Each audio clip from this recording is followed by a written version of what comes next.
I gotta talk to you about something important. Hey, look me in the eyes when I'm talking to you. It's the only way I know you're paying close attention. It's respectful. What's the matter? Do you not respect me? Look me in the eye or I'm gonna explode! You ever been told to look people in the eyes when they're talking to you? I think it's a pretty common thing, especially as a kid. Like this? Ew! Makes sense, at least.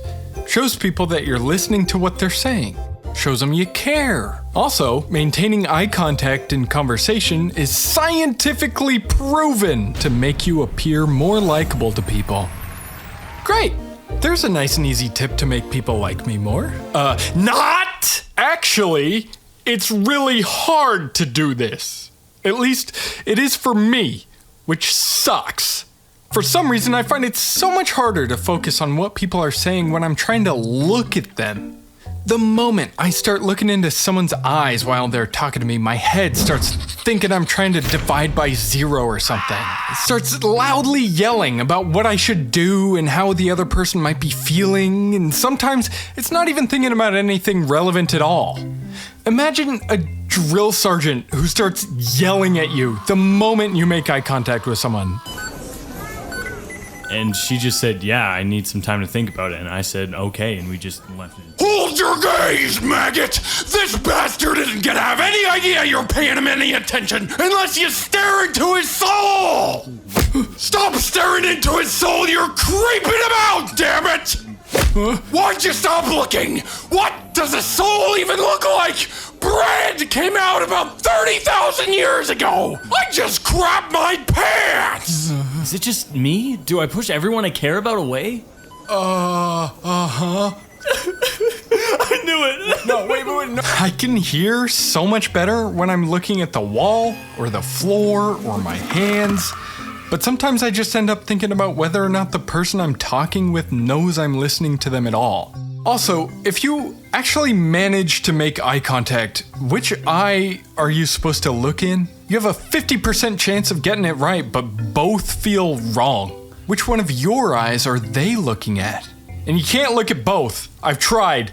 You end up with a totally dead stare, as if looking right through the other person. Look, looking at your left eye, right eye, left eye, right, both. I'm not sure why this happens to me. I don't remember a time it's ever been easy for me. As a kid, I think I associated eye contact with being in trouble, since I remember my preschool teacher being really mad at me once for joining a dog pile.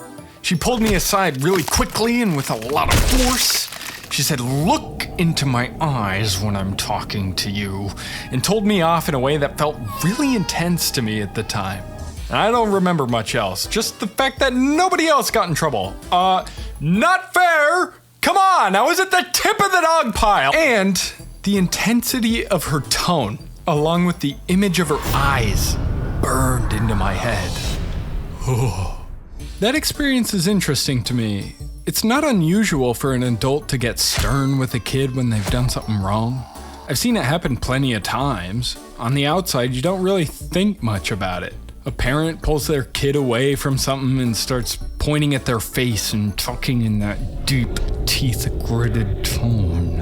And you're just thinking, oh, someone's in trouble. But the kid is probably experiencing, You do not do that! You are bad! You have done a horrible thing and you will pay the price! I guess it's easy to forget just how visceral everything is as a little kid. Gotta remember they're experiencing everything for the first or second or third time. Think like birthday parties. For me, the excitement would well up in the days leading up to them. The kind of excitement so strong I could feel the butterflies racing in my chest. Hell, you get to go to your favorite place in the whole entire world. You only get to experience this place once every year, which is like a quarter of your life at that point.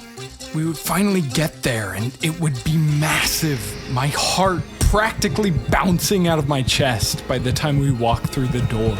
The feeling of being let loose was nothing short of euphoric. like a small dog near bubble wrap. The energy within is coursing so violently you can't help but just run and jump and flail around like a maniac. Then you come back 15 years or so later for some new family member's birthday or something, and you just feel underwhelmed. It's smaller than you remember, the pizza sucks, everything is sticky. Maybe you've grown out of it, but you still feel that nostalgic ghost of the excitement you used to feel and wonder where it went. It's gone probably because you've seen way cooler things at this point. You can go wherever you want. You've lived long enough to experience and understand so much more about the world. And thanks to phone or computer, the dopamine just don't take like it used to. It's interesting to think about what sticks with us. I think a lot of the time, at least for me, the firsts stick out the most. I've been yelled at a good few times throughout my life. Hey! Are you doing that? But I still remember that first time by my preschool teacher the most. I wonder if that plays a role in what makes eye contact difficult for me today. I wonder how my experiences as a child have shaped me and my quirks today. I wonder if the characteristics of others we judge have roots just as deep. I wonder how often they think about those characteristics too. Maybe those things distract them while talking to people just the same as mine do for me.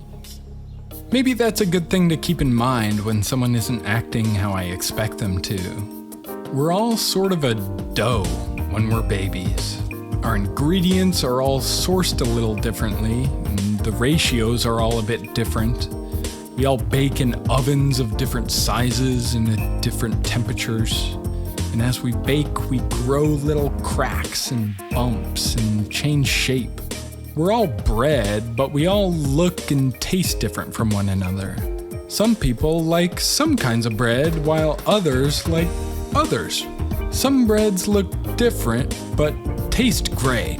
And others look great, but don't taste how you'd expect. Whatever the case, we're all just bread. Arguably, one of the greatest things ever created. In fact, we can trace the invention of bread all the way back 30,000 years ago. I was in the bathroom, damn it! And this sap has been trying to talk to you for the last 5 minutes! What? I just appreciate you for taking the time to hear me out, man. You really helped me a lot. I'm doing everything we talked about, and everything's gonna get so much better. We'll all be. You actually did it, boy! Well done, soldier! Put all the money in the bag and no one gets hurt! Hey! Thank you to everyone who made it to the end of this video. I worked super hard on these, and it means a lot to know that at least some folks take the time to see the whole thing. Look at these graphs. Oh, you guys really are the best. I really hope these videos make you feel happy and thoughtful and teach you something. And I want to give a big shout to my partners, GamerSups! Please just hear me out here. If you want to support the channel and get something awesome out of it, grab a tub of GamerSups from their website, gamersups.gg, and use my code GLASS at checkout to get 10% off and to help me out a little bit. GamerSups is super good stuff. It's basically replaced coffee for me, and it gets me way more energized. It's chock full of vitamins and fancy nootropics to help you feel nice and spry, physically and mentally. Code GLASS. They let me have that. Code GLASS. I love you guys and have an incredible day.